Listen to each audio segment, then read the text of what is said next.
друзья, как у нас с вами это происходит вечерами, вторниками, мы с вами подчиняем примус, то есть разговариваем о чем-нибудь эдаком интересном, персонально и лично мне, потому что, напомню, это самая эгоистическая радиопрограмма нашего эфира, куда я зову людей исключительно мне лично интересных и приятных. Сегодня не исключение. Сегодня у нас великий, выдающийся человек Андрей Безруков. Ну, кроме того, что вы его знаете по разным новостям. Он у нас уже был в эфире и рассказывал разные шпионские страсти по свое прошлое. Но на самом деле он сегодня не в этом качестве, он сегодня в другом качестве, интереснейшем и очень актуальном. Президент Ассоциации экспорта технологического суверенитета сегодня в эфире. Задать можно будет вопрос, что это за рыба такая, зачем это нам нужно, почему мы не можем по-прежнему покупать Боинги, угадайте, и разные технологии, и не тратиться на всякие там пошлые научные исследования, лишние наши народные деньги, которые, как говорят либералы, можно было бы отдать пенсионерам. Да, Андрей Олегович, привет. Привет. Привет. Привет. Какой-то интеллектуальный гедонизм у тебя здесь развелся. У меня все время так, когда я в приподнятом настроении, а я все время в приподнятом настроении, когда вижу нашу студию. Так, телефон прямого эфира, чтобы Андрею Олеговичу Безрукову задать разные вопросы. +7 495 95 95 91 и 2, прямо как наша частота. В Москве есть еще телеграм-канал «Радио Спутник», приложение «Радио Спутник», там тоже можно задавать ваши драгоценные вопросы. А еще мы с Андреем Олеговичем иногда будем передавать разные приветы в две камеры, которые у нас здесь висят в студии, потому что у нас есть некоторые вещания еще и на сайте, и где-то еще в Рутюбе. Ну, в любом случае, можно еще и на нас полюбоваться. Андрей Олегович, мы в интересные времена, это пошлое начало, такая затравка, уже похабная практически, в интересные времена мы живем.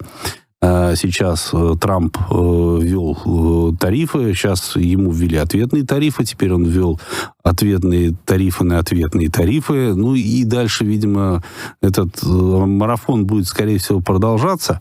А мы с импортозамещением, как многие считают, медлили непростительно. Вот сейчас, хорошо, предположим, у нас будет битва двух якадзун, или там кит и слон будут друг друга бороть, я имею в виду Соединенные Штаты и Китай, а мы технологически от этого что-то будем выигрывать в чем-то, потому что те разработки, которые у нас есть, там процессор Байкал там, и прочее, над ними иногда почему-то подтрунивают. А может быть, это неправильно. Кто-то говорит, что самолеты у нас по-прежнему не получаются. Ну, МС-21 мы делаем долго. Потом этот, такой самолетик, который где-то для севера у нас разрабатывался, тоже Байкал, кажется, да, назывался. Тоже долго его делаем. Ну, критиков-то много. На самом деле, как у нас дела обстоят? А дела у нас обстоят, как они должны были обстоять при нашей ситуации. Это хорошо, значит?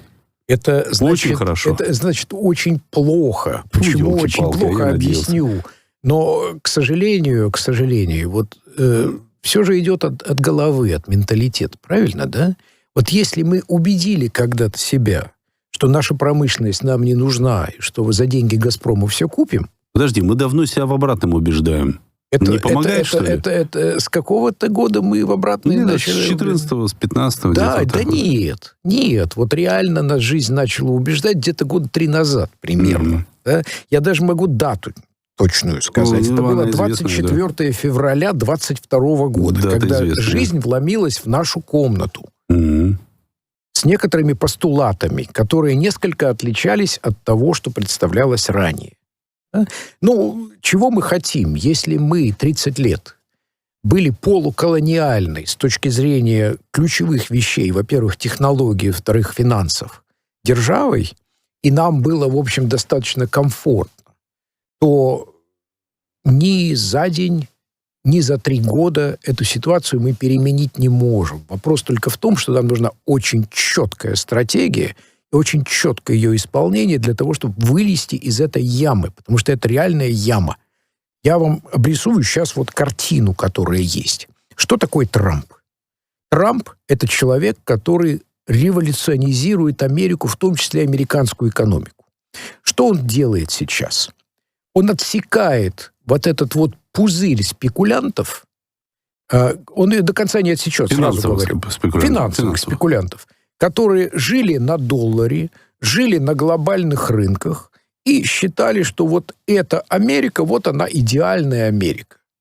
Но время поменялось, и то, что Трамп сейчас делает, он строит Америку будущую. Он строит крепость Америку для того, чтобы взять эту крепость Америку и разогнать ее технологически так, чтобы она убежала быстрее всех в новый технологический цикл, захватила там все ключевые позиции, а все остальные бы подстраивались под этот новый мир, который американцы снова им продиктуют. Ты имеешь в виду $500 миллиона на искусственный интеллект, банк из цифровых валют, ты вот это имеешь в виду? Да я имею много чего в виду, потому что давайте посмотрим, вот то, что Трамп делает реально, да?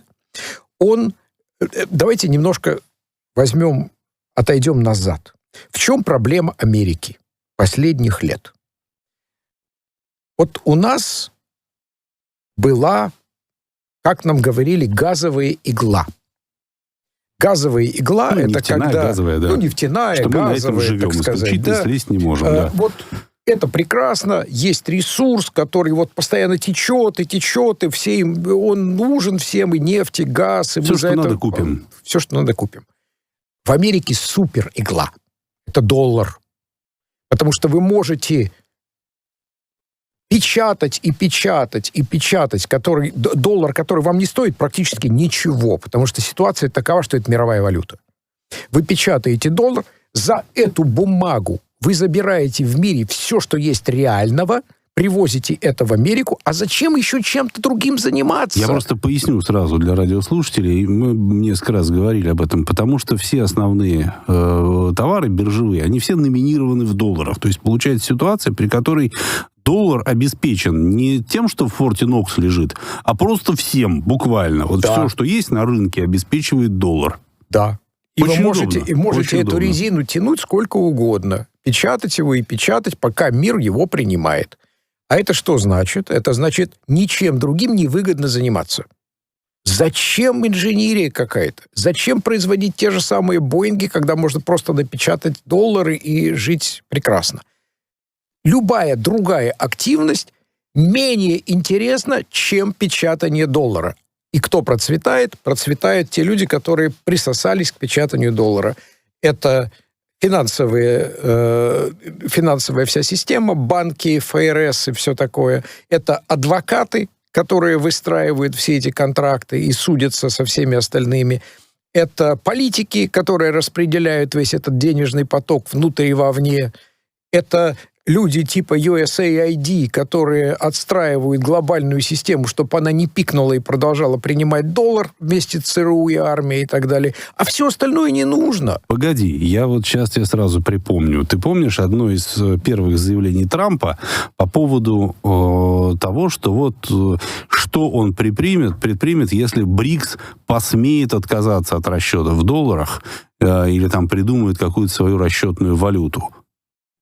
То есть он как раз очень хорошо понимает могущество этой самой игры. И отказываться-то он совершенно не готов. Конечно. Только все понимают, что это долго не продлится. Потому что идет за счет вот этого вот суперресурса выхолащивание всего остального. И то, что Трамп хочет сделать, он хочет сделать другую Америку, которая будет жить уже теперь технологическим потенциалом, а не только денежным. Потому что он понимает, даже не он понимает, а до него это было понято, что мир стал другим. Вот эти все другие страны, которые когда-то были мелочью, которыми можно было управлять, они выросли все. Соединенные Штаты сейчас, несмотря на всю свою мощь, только 17% мировой экономики. Это и сокращается. Появились крупные конкуренты вроде Китая, которые тоже рванули в следующий технологический цикл, поставили себе задачу всех переиграть, выстроить самые крутые технологии и убежать от всех. И если это бы позволить, то от Америки мало чего останется. А кто-то говорит, что и Китай сокращается потихонечку. Ну, или, по крайней мере, он сокращается. И, конечно, сокращается, потому что, во-первых, нельзя 40-50 лет развиваться такими темпами. Во-вторых, они имеют на руках огромную демографическую проблему, которую придется еще решать. Слушайте, в каждой стране есть проблемы и есть, скажем так, большие преимущества. У Китая тоже есть огромные преимущества и своей массы, и того уровня технологического развития, которое они достигли, и той же самой коммунистической партии, которая консолидирует все и направляет, и так далее, и так далее. Довольно удачно консолидирует и направляет. Довольно удачно. Последние 40-50 лет. Мы же все так эти последние 40-50 лет подтрунивали. Такая привычка, практически такая добрая традиция подтрунивать над китайцами, которые ничего сами не разрабатывают, а только исключительно копируют, покупают что-то и копируют, покупают что-то и копируют. А тут неожиданно. Вот я сейчас езжу на китайской машине. Прекрасно. У меня двигатель не копированный. Это уже китайский двигатель. Давайте в нашу историю копнем чуть-чуть. В начале 30-х годов, когда Иосиф Виссарионович начал процесс индустриализации, на самом деле мы накупили кучу копий. И мы копировали заводы, мы их просто брали целиком, перевозили из Америки и ставили. Автомобили мы копировали. То же самое автомобили, то же самое первые наши авиационные моторы были все лицензионные копии, а через 5 лет уже появились свои, а появилась своя индустрия, появился свой инженерный корпус. Это процесс. Тот же самый Китай. Над нами наверняка тоже смеялись, что Россия ничего не может, лапотная такая, да, потом раз и в космос. То есть это все закономерные вещи. Но о чем вопрос сейчас? А мы-то как будем гоняться с этими двумя державами, которые сейчас рванут в новый технологический цикл? Мы как их будем догонять? Или мы будем пыль глотать за ними? Вот это вопрос, который я хотел тебе задать, и его же я и задам нашим радиослушателям, немножко переформулировав. Как мы будем гоняться? Будем ли мы гоняться? Потому что подход может быть разный. Кто-то говорит, что не надо и пытаться бежать за ними, а надо делать некий прыжок через 3 головы вперед, пытаться открывать для себя принципиально новые технологии, квантовые, фотонику, еще что-то. А кто-то говорит, нет, давайте хотя бы научимся копировать и догоним, постепенно догоним. Кстати, в логике вполне себе Никита Сергеевич, догоним и перегоним Америку, да, он говорил. Попробуем, давайте порассуждать об этом, дорогие мои радиослушатели. Позвоните нам, и мы с Андреем Олеговичем с вами поболтаем. +7 495 95 95 91 2. Как будем догонять? Так что, Андрей Олегович, как будем догонять? Сущность-то в чем? Вот смотрите. Для того, чтобы догонять, для того, чтобы выстроить сильную экономику, для того, чтобы иметь большой денежный поток, который можно направить на инновации, в науку, в образование, в новую обороноспособность, в новую инфраструктуру, нужно иметь этот денежный поток.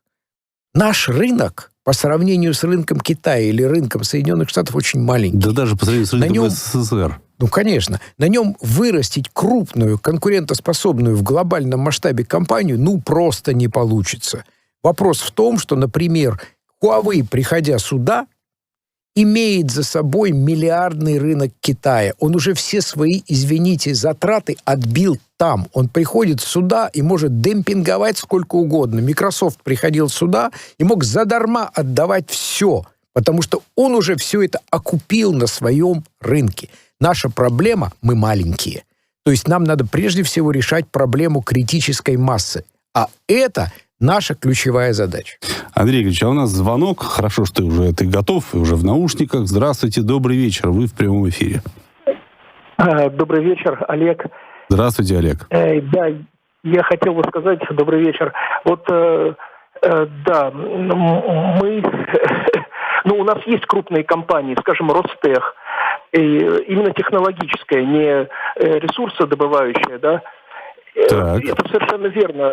Наука, это нужно и для военной промышленности. Наука, инновация. Мы об этом, власть говорит действительно, наверное, с 2014 года. Иначе мы очень серьезно технологически отстанем. Еще такой вопрос. Скажем, Трамп развязал эту мировую торговую войну. Пошлины но мы могли бы воспользоваться и политически содействовать тому, чтобы страны БРИКС, страны ШОС как бы, создали второе издание, может быть, Всемирной торговой организации, чтобы она была как бы переиздана на основах БРИКС и ШОС. И возник новый, независимый от США, такой экономический, скажем, торгово-экономический союз. Может быть, это было бы тоже перспективно. Понял, Олег, спасибо большое. Военного производства нужно финансировать и развиваться. Вот сейчас и про военные тоже поговорим. Спасибо. Смысл какой, Андрей Олегович? Ты меня извини, ради бога. У нас было ВТО, которые мы ломились, как не знаю, как не в себя просто, да, которые непонятно сейчас зачем, в том числе и американцам, которые всех туда заманивали. У нас есть БРИКС, есть БРИКС+, есть там ЕАЭС, есть ШОС, не очень торговый, но тем не менее, есть СНГ, у нас много чего есть. Ну и хорошо. Так хорошо, есть, чем нам это помогает, увеличивает рынок? Помогает во-первых, подождите, давайте слона есть по частям. То есть... Мне ребрышко. Всемирная торговая организация на самом деле, куда мы очень стремились, показала свою полную несостоятельность. Почему? Потому что она концептуально была задумана как организация, организующая для Соединенных Штатов глобальный рынок всех остальных. Соединенные Штаты больше не заинтересованы в честной конкуренции на глобальном рынке. Им, наоборот, нужно огораживаться, что они и делают, закрываясь тарифами. Почему? Потому что надо им развивать остающуюся там собственную индустрию, притягивать технологии внутрь, вместо того, чтобы отдавать другому миру. Они пошли теперь делать Великую Америку против всех остальных. Это все понятно. Возьмем другие организации. БРИКС очень важно. Почему? Потому что это организация, как мы теперь говорим, мира большинства, которая пытается выстроить другой мировой порядок не против кого-то, а просто разобраться, а как тогда вот в том мире, где много сильных игроков, но нет какого-то главного командующего, вот как тогда устроить эту жизнь, когда надо договариваться? Кстати, наш президент об этом очень ясно говорил. Хорошо, очень элементарно простой вопрос. Есть ли у нас такие же условия внутри БРИКС торговли, как есть, например, в вот этом вот соглашении, из которого с Евросоюзом Трамп выходил еще и в первый свой срок, да? Помнишь, там вот это разработка трансатлантическое сотрудничество, как это называлось? Потом, соответственно, торговые договоры с Мексикой, с Канадой, которые он пересматривает регулярно. А у нас внутри БРИКС есть какой-то, не знаю, там, дисконт по торговым сделкам? Нет, конечно. БРИКС прежде всего была политической организацией для того... Да даже не организацией. Там организации это нет. Конгрессом, клубом, кстати. Клубом, да. Вот смотрите. Но что произошло на Казанском форуме? Было поставлены некоторые вопросы дальнейшего развития, куда эта организация должна идти. И она становится большой, она становится сложной, и теперь возникает вопрос, а должна ли она заниматься и экономикой тоже, а должна она заниматься технологией тоже, а должна она заниматься культурой тоже. И, скорее всего, он начнет потихонечку заниматься. А свои финансовые механизмы у нее должны быть? Ну, должны быть, наверное, как я считаю, но... Некоторые страны идут туда быстрее, некоторые страны идут туда медленнее. Это же консенсусная организация, правильно? Это надо, да. А некоторым это вообще не надо, им комфортно и так. И с этим ничего не сделаешь, потому что мы идем против очень сильной системы, которая еще пока свое не отжила. Она отживает, но она еще не отжила. То есть вот та финансовая система, которая сейчас есть, я ее называл давно уже раковым наростом над реальной экономикой, но она еще как-то дышит.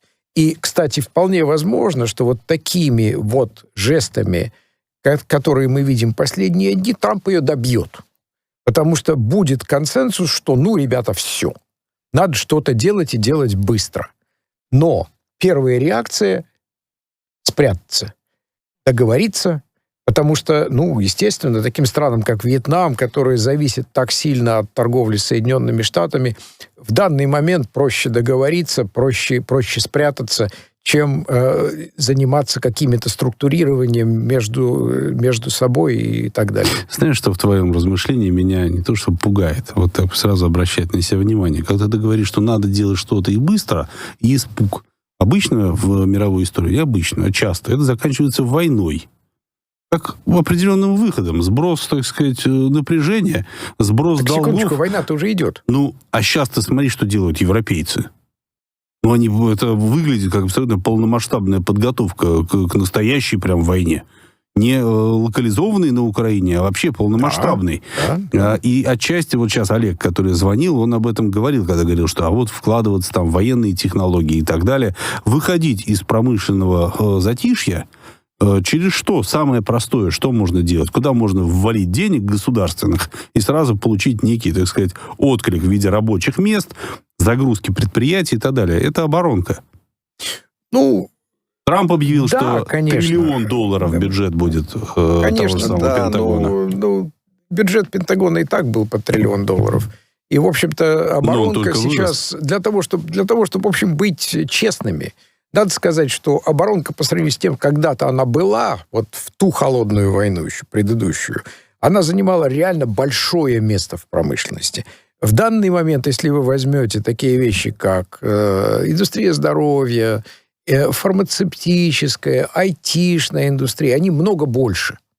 И там много развитие много динамичнее, и денег больше крутится, и возможностей больше, и так далее. То есть я бы не думал об оборонке как таковой, а вот о новой войне, кибервойне, войне в инфраструктуре, где именно айтишные компании будут получать эти деньги на разработку квантовых технологий защиты информации или, например, боевого искусственного интеллекта и так далее, и так далее. И вот там будет следующий фронтир.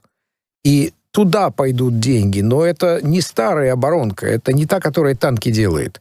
Это та, которая будет делать дроны, это та, которая будет делать кибероружие и так далее. Вот туда пойдут, скорее всего, деньги. А мой ответ, я хочу продолжить все-таки ту идею-то, которую я пытался развивать. Нам нужен рынок. То есть мы не можем развиваться в рынке на 150 миллионов человек. 146 уже где-то, да. И конкурировать с Китаем, с Соединенными Штатами. Нам нужно искать друзей. Нужно искать вместе с ними, выстраивать большое экономическое пространство с Индией, с Юго-Восточной Азией, с арабским миром, с Ираном, у которых те же самые проблемы, отсутствие критической массы. И вот Китай ты не назвал, я заметил. Не назвал, потому что у Китая своя крепость. Китай никого к себе не пустит. С Китаем мы можем жить в дружбе, у нас прекрасная граница, мирная граница, но Китай никогда нас не возьмет, и мы никогда не возьмем Китай внутрь себя. Это две разные культуры, две разные экономики. Это не значит, что мы должны с ними каким-то образом враждовать. Наоборот, это прекрасно. Но это разные дома. А мы должны выстраивать свой большой дом. И прежде всего этот дом в нашем цифровом мире будет жить на общих технологических платформах. Вот про разработки общих технологических платформ, должны ли мы догонять кого-то, мы закончим эту мысль с тобой, Андрей Олегович, мы продолжим вскоре после новостей. Во-первых, сейчас поговорим, что такое за ассоциация, естественно, но я начну с вопроса, который задает некая Светлана. Может, надо скорректировать действия Центробанка, чтобы финансовые потоки направлялись на развитие технологий? Я вот прям, Светлана, вижу себе это, что приходит некая директива к госпоже Набиуллиной, с предложением перечислить там какой-нибудь, не знаю, триллиард чего-то, предположим, там, в какую-нибудь корпорацию государственную, которая разрабатывает технологии. И там сразу все зашевелилось. Сразу все стало хорошо. Пока был перерыв на новости, мы с Андреем Олеговичем вспомнили прекрасную корпорацию Роснано, которая как-то вот примерно так она и действовала. И, кстати, тоже была же идея прорывных технологий. Помнишь же, Андрей Олегович? Да помню. Но смотрите. Если мы все сделаем очень маленьким, то мы всех опередим. Смотрите, дорогие. Я чего хочу сказать. Вот я хочу очень серьезно сейчас сделать заявление. Так, внимание. В чем проблема? И как раз вот наша слушательница, она подошла к этой проблеме. Но проблема гораздо глубже. У нас на данный момент нет понимания, какой должна быть социально-экономическая система, которая будет для нашей страны работать реально. И самое страшное, что у нас даже нет об этом разговора, какая должна быть эта система, которая даст нам конкурентоспособность в следующем технологическом цикле. Может, мы битые просто? А? Может, мы битые просто? Да нет, это ж вечный вопрос, как жить дальше. Просто счастливый случай к тому, что ты сказал, буквально вот сразу выскакивает вопрос, не подписанный, к сожалению. Андрей Олегович рассматривает движение вперед на основе капитализма, поэтому и ограниченность рынка, и поиск сторонних финансов. Ведь Советский Союз был меньше России, когда начинал 20-е годы свое развитие. Может не вписываться в систему капиталистических институтов, а пойти социалистическим путем? Слушайте, давайте... Мне кажется, в рифму примерно вот твоему заявлению сейчас. Если уж наши слушатели хотят идти таким путем, давайте поговорим про этот путь. Мы пойдем другим путем, как говорил классик. Какой же это путь? Давайте вот серьезно теперь. Так. Мы начинаем новый технологический цикл. В новом технологическом цикле всегда он начинался с рывка строительства новой инфраструктуры, новой технологической базы. И были разные варианты в разных странах выстраивания этой базы, по крайней мере, среди тех стран, которые ухитрились очень быстро убежать от своих конкурентов. И я назову несколько стран. Китай сейчас, Сингапур, Корея, Южная Корея, да. Япония и тот же самый Советский Союз, как он рванул, его темпы роста до сих пор не побиты даже Китаем. 13,8% в год. Как это строилось? Либо это была советская власть, либо это были южнокорейские, как их шиболы называются и так далее, да? Или японские дзайбацу. Это было всегда одинаково. Верхнеуровневое государственное политическое целеполагание. Дальше планирование этапов развития страны. Дальше под это целевая эмиссия. Дальше под это производство кадров. Дальше под это строительство индустриальной базы. И так инкрементами. Ну, а иногда еще немножко с репрессиями, извини. Потому что без этого бывает, что и никуда. Ну, бывает, что и никуда. Говорю. Время такое было. А вот хорошо. Революционное. Опять же, то, о чем я тебе говорил, про то, что мы битые. А у нас просто, мне кажется, соображение о том, что любая цена вот такого поднятия на дыбы страны, возможно, может быть очень высока.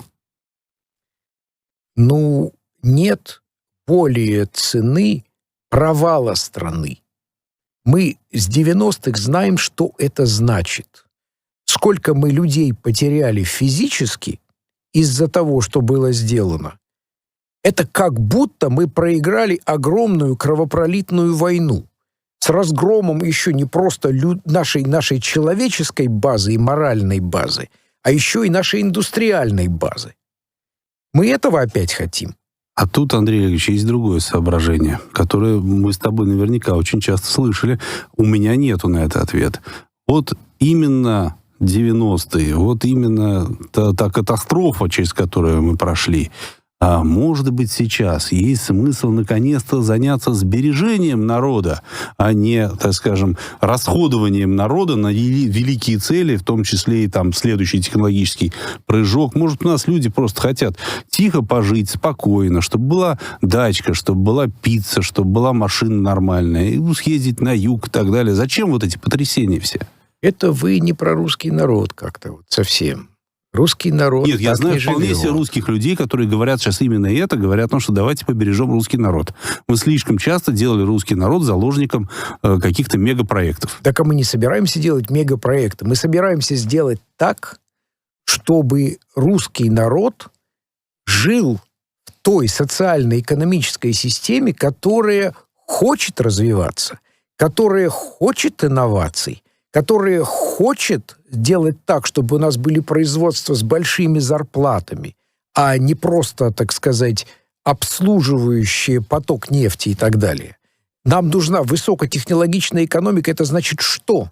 Это значит, что компании должны драться за ученых, должны драться за инновации. Кто быстрее прибежит, кто быстрее внедрит и так далее. Да? Нам нужна именно такая экономика. Именно эта экономика может нам давать рост. Вот тут я сейчас на голову себе, кто у нас без камеры смотрит, вот тут мозги надо менять для этого. А Конечно. каким образом мозги эти можно поменять, когда у нас по-прежнему многие компании считают расходы на неокр некой печальной необходимостью, а не чем-то, за счет чего они потом вырастут грандиозно? Так, секундочку. Евгений Александрович, а мы чем в данный момент занимаемся? Не меняем ли мы мозги? Пропагандой и агитацией мы с тобой занимаемся. Вот именно этим мы и занимаемся. Так. Именно этим мы и занимаемся. Нет, у нас но, есть судя по всему, занимаемся есть. недостаточно. Так, а какой есть способ, как ты его видишь, возглавляя ассоциацию экспортеров высокотехнологичного суверенитета нашего, технологического суверенитета? А ты какие видишь способы того, как не то чтобы заставить, стимулировать наш корпоративный сектор вкладываться в науку? Капля камень точит. Вот когда Андрей Ионин и я изобрели термин в 2015 году от Рождества Христова технологический суверенитет. Сейчас он во всех речах. Так в том-то и дело, но для того, чтобы он во все речи вошел, потребовалось лет 7. Угу. Причем потребовалось лет 7 пропаганды с нашей стороны. Ну, я убежден, что если мы будем продолжать отстаивать вот эти идеи, если мы будем убеждать людей, мы придем к пониманию, что нам нужна другая социально-экономическая система, построенная на других принципах. И, конечно, на данном этапе эта система должна включать стратегическое целеполагание и стратегическое планирование. Потому что на первых этапах рывка в следующий технологический цикл без роли государства и без роли планирования ничего нельзя сделать. Исторический опыт именно это показывает. У нас снова звонок. Добрый вечер, вы в прямом эфире. Здравствуйте, внимательно вас слушаем. Добрый вечер, меня зовут Андрей. Здравствуйте, Андрей. Здравствуйте, простите, пожалуйста, но хочется сначала сказать вводную фразу. Давайте. Это имеет печальнее повести, чем баллада о прибавочной стоимости. И, как мне кажется, что правильно говорили, что нужна новая социально-экономическая система, но мне кажется, надо смотреть немножко шире и рассматривать уже другую социально-экономическую формацию. То есть вы опять о социализме, да? Я прав? Нет, боюсь, что не о социализме, потому что опыт показал, что на той базе, которая у нас была, социализм был хорош, безусловно, но все-таки не хватило ресурсов. Хорошо, поэтому продолжайте. О чем же речь? Да. А как мне кажется, из-за этого социализм не устоял. А речь, мне кажется, вот как выбирают Папу Римского. Собирают кардиналов, запирают, и пока не выберут, не выпускают. Но у нас же огромное количество экономистов, политологов и так далее, и так далее, и так далее. Вот все-таки думать надо в этом, мне кажется, направлении. А то, что предлагается объединяться, БРИКС или еще что-то, да, безусловно, это тоже нужно, это правильно, чтобы устоять. Но, как мне кажется, это игра на чужом поле, по чужим правилам. Спасибо большое. Ну вот я помню вот эти истории про то, как доклады для ЦК КПСС, там, для Брежнева делались так, что запирали какое-то количество там академика Иноземцева, Бовина, там еще кого-то запирали где-то там на госдаче, и пока они не напишут этот доклад, их вот оттуда не выпускали, обеспечивая их бутербродами с сервелатом. Было такое, да? Ну вот как ты думаешь, поможет? Ну, первая часть... Госзаказ разместить. Вот первая часть, несомненно, поможет.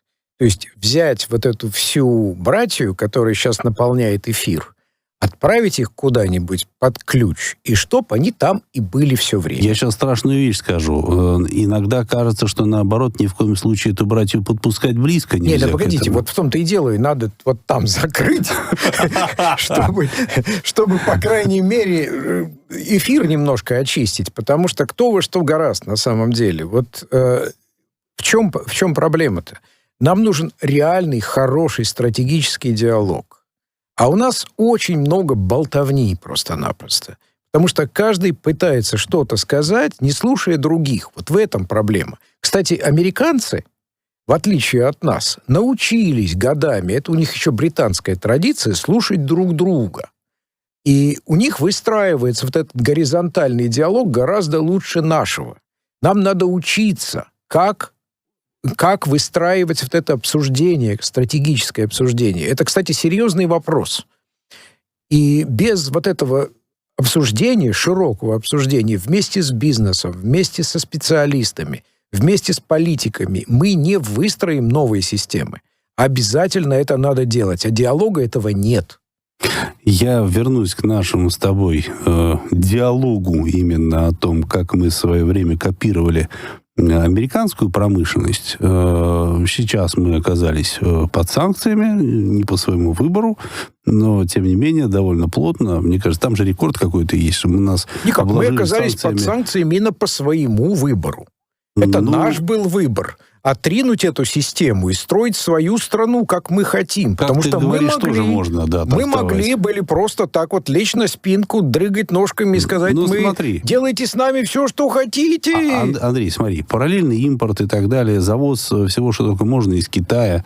У нас что, за это время появился какой-то автопром?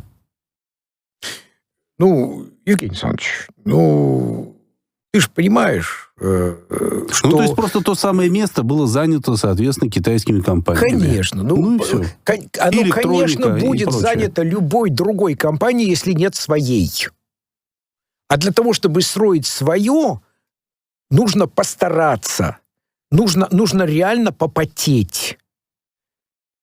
Мы не можем из ничего сделать чего. Нам нужно время.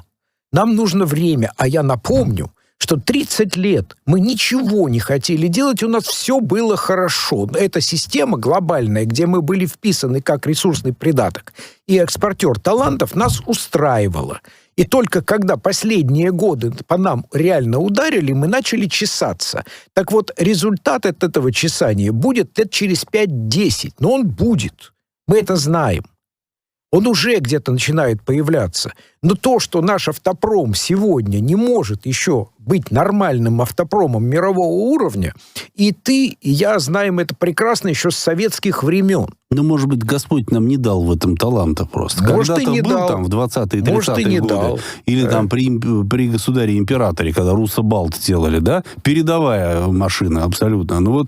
А потом Господь отвернулся и отнял этот талант у русского инженера. Это очень обидная мысль для многих русских инженеров. Я могу пошутить, конечно, что такая мелочь, как автомобиль, нормального инженера не должна интересовать. А вот большая атомная бомба или ракета, долетающая до Луны, вот это другое дело. Слушай, у нас люди не ездят все-таки на атомных бомбах в булочную, да? Неинтересно это им. Да нет, просто не ездят. Они ездят на китайской машине. Вот в чем дело. Шутки шутками. Это вопрос технологической политики, вопрос индустриальной политики. Если у нас ее не было, она за полгода не появится. Это тяжелая работа. Это ресурсы, это целеполагание, это политическая воля и так далее. Если эти компоненты есть, все будет сделано. Мы знаем, мы делали это несколько раз уже в истории. Это не проблема. Вопрос на самом деле в осознании, где мы сейчас, без чего мы не можем обойтись, а прежде всего мы не можем обойтись без того, чтобы выиграть эту войну. И выиграть ее решительно. И, конечно, все остальное, эта война, она привела нас к пониманию нашего места в мире. То, что за него, во-первых, надо будет драться, во-вторых, надо будет переделывать страну, потому что мир переделывается сам по себе. Он будет очень конкурентным. Это будет пара-тройка десятилетий разборок на мировом уровне. Будут рвать на куски сильный слабого. И нам надо быть сильным, нам надо быть умным, им надо иметь четкое целеполагание, чего мы хотим сделать со страной. Я бы еще сказал, придется, не знаю, радость от этого можно испытывать, можно нет, но придется еще и быть страшными. Желательно бы. А то все как-то нас перестали за страшного считать. А еще великий Макиавелли говорил, лучше, чтобы тебя боялись, чем любили. Это дольше живет. Любовь приходит и уходит. Да. Но с таким подходом, как мы обеспечим тогда себе много-много друзей и большой-большой рынок? Во-первых, нет, это очень серьезный вопрос, и нам надо до наших слушателей это обязательно донести. Вот здесь кровь из носу. Мы сейчас в уникальной позиции в мире. Вот в этом мире, который переходит через эпоху передела, ведь возникает потребность в базовых вещах, как в выживании, да? В пище, в энергии, в безопасности, в возможности довести твой продукт до адресата, несмотря на все войны, которые идут и так далее, и так далее. Да? И вот это все у нас есть. Я уже много раз говорил, есть 3 страны, которые выживут так или иначе, потому что их можно огородить забором, у них все есть внутри. Это мы, Бразилия и Соединенные Штаты. И нам повезло, что у нас такая прекрасная страна, у которой полно энергии, у которой полно пищи, и еще будет больше, которая соединяет Китайцы, Восток кстати, и Запад. выживут. Китайцы выживут, кстати. Не выживут. Огромная территория, между прочим, половина не освоена до сих пор. Не выживут. У них огромное количество ресурсов завозное, в отличие от нас. И возьмите другую страну, возьмите Египет. Не завезли 10 миллионов тонн зерна. Все, люди на улицах, нет правительства. Просто там пустыни не прокормлены. В том-то и дело. И Китай тоже не без проблем в этом смысле. Но вопрос-то в чем? Вот глядя на то, что мы есть, другие страны смотрят на нас, как на спасителя. Мы несем им безопасность. Мы дадим им энергию, которой у них нет. Мы дадим им те продукты, которые они не могут себе нигде вырастить. И вот эти страны как раз и придут к нам, и уже приходят к нам для того, чтобы выжить. Извини, важно, ты сейчас говоришь, энергию дадим, да? Еду дадим. Энергия, а где у нас технологический суверенитет здесь? Потому что у нас в представлении, довольно обывательском, речь должна идти в этот момент о каких-то высоких технологиях. Секундочку. Так. Секундочку. В данный момент давайте займемся той ситуацией, которая есть.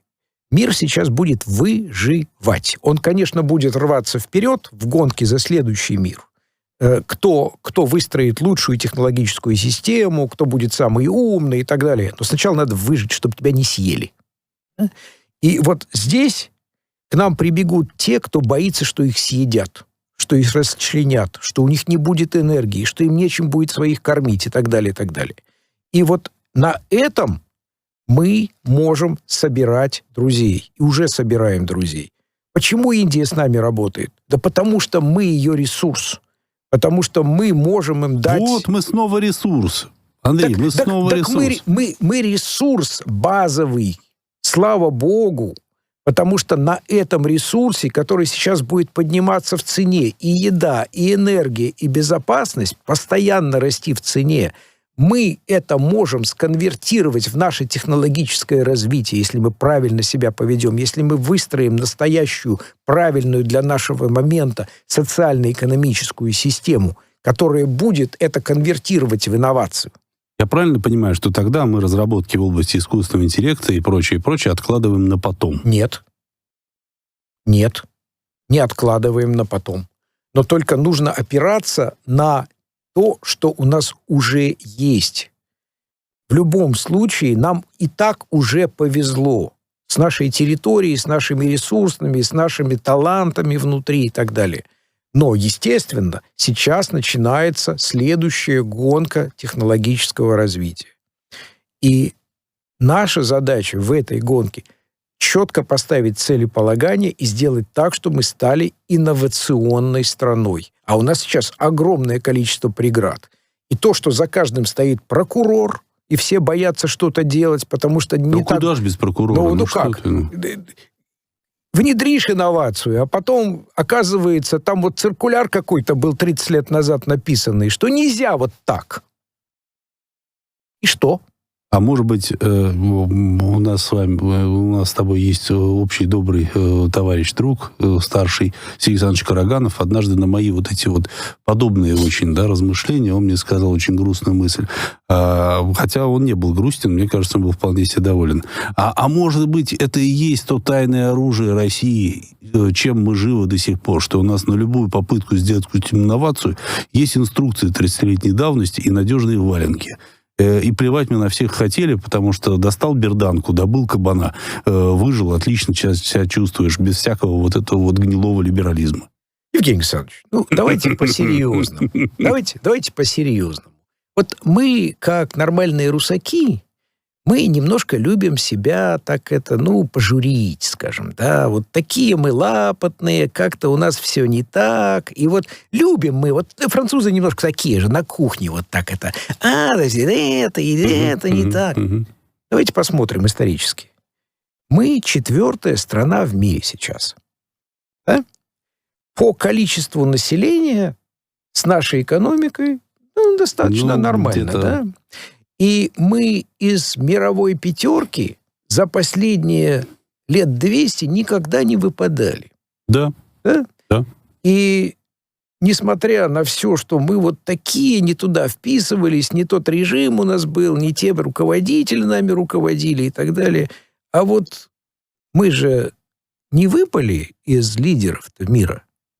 И более того, с точки зрения реальных-то лидеров теперь все признают, есть только 3 страны вообще, которые могут топнуть ножкой и делать все, что им хочется. Это и мы среди этих 3. Да? Так что у нас все не так совсем плохо. Да нет, и конечно. Потенциал-то у нас великолепный, и мозги-то у нас шикарные, наши все дети выигрывают все олимпиады Это и так далее. Это так. Вопрос только в системе. А что было в Советском Союзе? Система была выстроена.